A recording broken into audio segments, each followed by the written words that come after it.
the snow. He who hides will surely show. Eyes that seek will find the sign, Carved by hand, both old and divine. faith looked up and grace looked down. Lost is found and lost is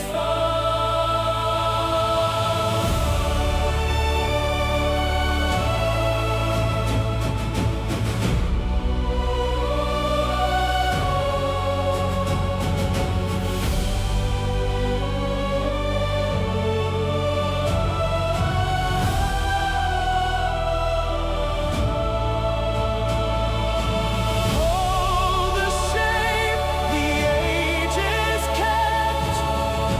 He remembers what we wept.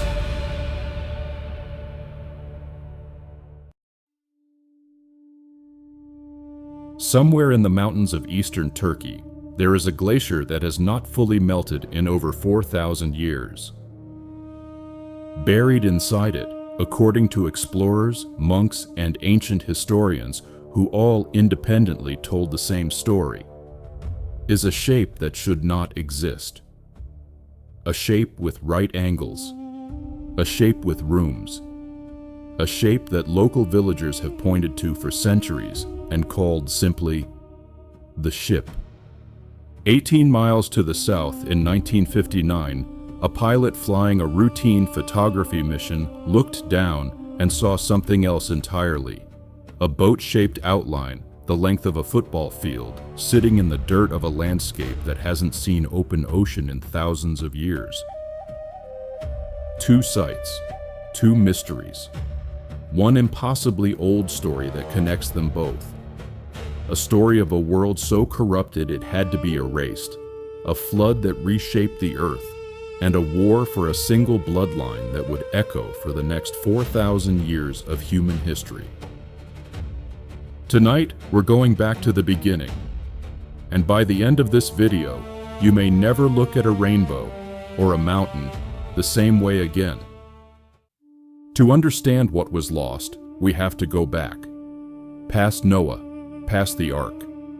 Back to the very first pages of human history, to a world that, by every ancient account, looked nothing like our own. The earliest texts describe an earth at peace. Every creature, predator and prey alike, was said to live on plants alone, no killing, no fear. The ancient writers called it simply, very good. It's a detail almost every retelling skips over, but it's staggering when you sit with it. The oldest story in human civilization begins with a world where nothing eats anything else. That peace didn't last. The same texts tell us humanity fell. And almost immediately, the Creator performs an act scholars have spent centuries explaining: slaying animals to clothe the first humans.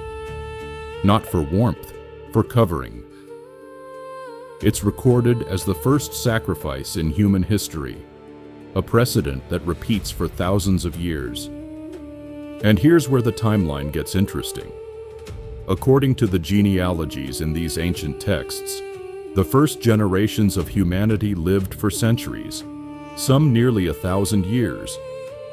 Do the math, and something remarkable falls out.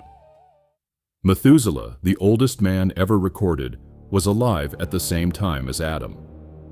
The chain of memory from the beginning of the world to the generation of Noah was just a handful of links. Knowledge passed hand to hand, grandfather to grandson, almost like a relay with only a few runners. But something else was happening in that ancient world. Something the texts describe in language so strange that for centuries, readers tried to soften it, allegorize it, explain it away. The sons of God saw the daughters of men, that they were fair, and they took them wives of all which they chose. From that union came something the ancient world remembered with one chilling word: giants. beings of immense size and power, men of renown, heroes in the original sense, the kind later cultures built entire mythologies around. This wasn't just a genetic event. The apocryphal accounts, texts like the Book of Enoch, studied for centuries by Jewish and early Christian scholars alike, claim these fallen beings didn't just intermarry with humanity. They taught humanity forbidden knowledge, weapon making, astrology, sorcery, cosmetic arts designed specifically to corrupt. Within a few generations, the civilization's science, religion, and bloodlines had been infiltrated and rewritten from the inside out. And here's the part almost nobody talks about. This corruption wasn't random. Go back to the moment humanity fell, and there's a single prophecy the ancient world took dead seriously. A promise that one day, a specific bloodline would produce an heir who would undo everything that had gone wrong. A seed that would crush the source of the corruption itself. If that prophecy was true, corrupting every bloodline on Earth wasn't chaos, it was strategy. No pure line left meant the promised heir could never be born.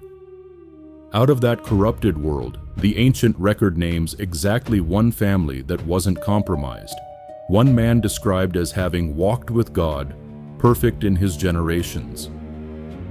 In the original tongue, that phrase implies more than good behavior.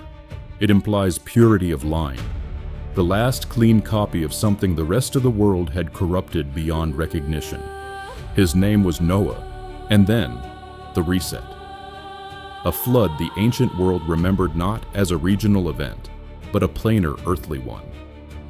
A judgment so total that civilizations on nearly every continent, Mesopotamia, China, the Americas, preserved their own version of the same story. A worldwide deluge, a chosen survivor, a vessel, a new beginning. When the waters fell and 8 people stepped onto dry ground for the first time in over a year, the very first thing they did, before shelter, before food, was build an altar, a flag planted for the new world. But the war wasn't over. Almost immediately, something happens inside Noah's own family. An incident involving his son Ham that ancient Jewish tradition describes in far darker terms than the brief biblical account suggests, language implying a violation, not an accident. And the curse that follows doesn't fall on Ham. It falls on Ham's son, Canaan, as if the corruption had already taken root 1 generation early. Then comes a sentence that should stop you in your tracks. The giants, the Nephilim, are described as appearing and also after that. After the flood. The very thing the flood was supposed to wipe out had already found its way back into the world. The spies Moses sent into Canaan reported giants, the sons of Anak, so massive that the Israelites described themselves as grasshoppers by comparison. Generations later, a champion would step onto a battlefield in front of 2 armies. His name was Goliath, and according to the record, he had brothers. Then there's Babel, remembered by most as a story about a tower and a language barrier. But it's described as something more deliberate, a structure built to reach unto heaven at the moment humanity, scattered after the flood, fell back under the influence of the same fallen powers that corrupted the world the first time. From that point, the ancient text claims the nations were divided, and each one fell under the dominion of one of those fallen powers.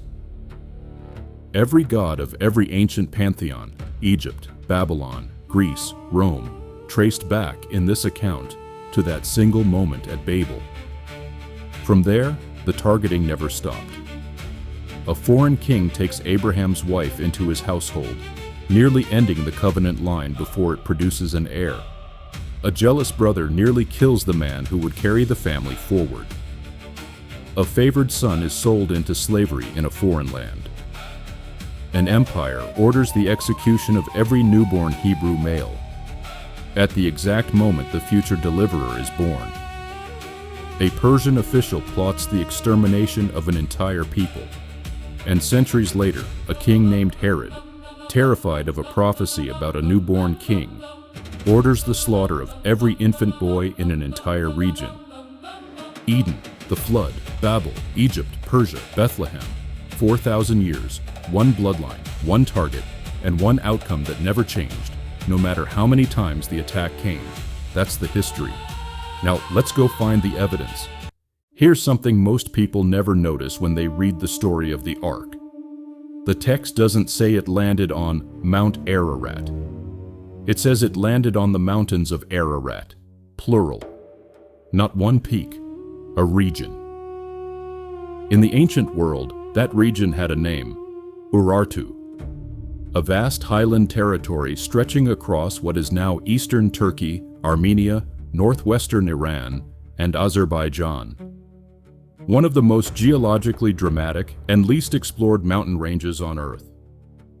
And when you map out where the descendants of Noah's sons are recorded as spreading to in the generations afterward, the pattern fits this region perfectly.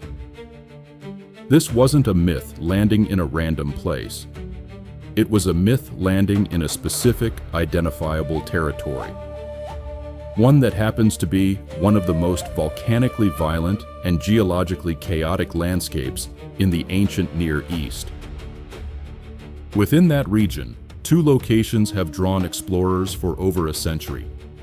The first is the mountain most people picture, Agri Dağ, the great volcanic peak rising nearly 17,000 feet on the Turkish-Armenian border. What most maps simply label Mount Ararat.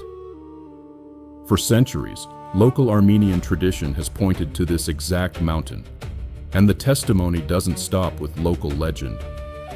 The first-century Jewish historian Josephus, writing as a historian recording what people in his own time claimed to witness, stated plainly that the Armenians called the spot the place of descent, and that remains of the vessel were still being shown to visitors in his own era. That's not a story from deep prehistory. That's a tour guide, 2,000 years ago, pointing tourists toward physical wreckage. In the centuries since, explorers climbing Agri Dağ's glacier have repeatedly reported the same thing. Anomalous structures, rectilinear shapes, dark against the ice, appearing as the glacier shifts, only to vanish under fresh snowfall before they can be properly excavated. The mountain seems to reveal its secret for a season, then bury it again. But 18 miles south of that summit lies the second site, and this one isn't buried under ice. It's sitting in plain sight. In 1959, a Turkish military pilot on a routine aerial survey photographed a massive boat-shaped formation near the village of Dogubayazit, roughly 500 feet long, with a pointed bow and a strange symmetry that immediately drew comparisons to one specific measurement in the ancient text. 300 cubits long, 50 cubits wide. Investigators who walked the site reported finding internal structures resembling deck framework and ribbing, samples of petrified wood, and, using metal detectors, readings consistent with iron fittings running through the formation in regular, deliberate patterns, not the pattern of a random rock formation. The pattern of construction. One of the researchers most associated with this site later became one of its most prominent skeptics. Not about whether something extraordinary was there, but about what state it was in. His later position was that what remains may not be a wooden ship in any recognizable sense, but the fossilized, mineralized ghost of one, a structure that has spent 4,000 years being slowly replaced, atom by atom, by the rock around it. If true, that would explain why the shape is unmistakable and why it doesn't look like a ship in any conventional sense at all. So which is it? The icebound anomaly on Agri Dağ, the fossil ship at Dogubayazit, or something else entirely, still hidden somewhere in those 400 miles of Urartu's forgotten highlands? Here's the uncomfortable truth: nobody knows. And maybe, that's the point. If an intact wooden ship had survived perfectly preserved on an accessible hillside for 4,000 years, what do you think would have happened to it by now? It wouldn't be a testimony. It would be a tourist attraction, the kind of relic people travel across the world to touch, and eventually, history shows us, the kind of thing people start to worship. The ancient texts seem to anticipate this. They describe faith as something that operates specifically in the absence of total proof, evidence sufficient to convince, but never so overwhelming that it removes the need to believe. So the mountain keeps its secret. The glacier reveals a shadow, then buries it again. The fossil ship sits in the open desert, the most visible and most disputed anomaly in the region. And somewhere in the highlands of ancient Urartu, the answer, if it exists, is still waiting. And the Ark isn't the only physical mystery this story leaves behind. Remember the giants. The Nephilim, the sons of Anak, the brothers of Goliath? The ancient text doesn't treat them as legend. It treats them as a population, with a geography, a genealogy, and a body count. Which raises a question for archaeology as much as theology. If an entire civilization of unusually large humans really existed in the hill country of Canaan within historical memory, where did they go? And what, if anything, did they leave behind? That question, like the Ark itself, remains open. And maybe that's exactly where this story wants us to be. Standing at the edge of the evidence, close enough to feel its weight, but never quite able to hold it in our hands. So let's step back from the mountain and ask the question underneath all of it. How does a worldwide flood even work? And here, the ancient text makes a claim that sounds less like poetry and more like a description of an earthly scale machine. According to the account, the flood didn't come from one direction. It came from two simultaneously. All the fountains of the great deep broke open from beneath, and the windows of heaven opened from above. A planar earth attacked from below and above at the same instant. That second phrase, windows of heaven, isn't poetic flourish. The original word describes something with moving parts, a lattice, a sluice gate, a valve. The same word used elsewhere for a literal, functional mechanism releasing something stored above the sky. And the sky itself is described in one of the oldest poetic books in the collection as something strong, as a molten-looking glass. Not a wisp of atmosphere, a structure, solid, with gates built into it. Whether you read that as ancient cosmology, ancient memory of something we've lost the vocabulary for, or pure poetry, the mechanics described are remarkably specific. Water stored above a solid barrier and water stored beneath the crust, both released at once, then both shut off again. The text says the fountains and the windows were stopped before a wind swept the surface and the water retreated. And the retreat is described almost like a tide obeying a command, water rushing up the mountains and down into the valleys, back to the place which had been founded for it. Modern hydrology actually backs part of this picture. Water doesn't recede from a landscape uniformly. High ground emerges first. Lowlands and inland basins stay submerged for months, sometimes far longer, after the peaks are dry. Which brings us to one of the strangest details in the entire story. After roughly 10 months underwater, a dove is sent out from the Ark and returns holding a freshly plucked living olive leaf. 10 months submerged, and somewhere on this earth, an olive tree was not only alive, it had green growth ready to be plucked. It turns out the olive tree may be one of the most resilient living things on earth. Burned to the ground or cut to bare stumps, it can regenerate entirely from its root system within weeks once conditions allow. Some of the oldest living olive trees today are estimated to be thousands of years old, regenerating again and again from roots that may be older still. Combine that resilience with the uneven retreat of the floodwaters, highland groves emerging months before the lowlands, and you get a window where a tree that looked dead for the better part of a year could put out fresh green leaves the moment its roots broke the surface. And then there's the animals. The text records something easy to miss. Every creature on that ark, predators included, survived an entire year eating stored plant food, not hunting each other, not hunting at all. It's only after the flood that humanity is given permission to eat meat for the first time. And in that exact same moment, the text says, "The fear of you and the dread of you was placed on every living creature."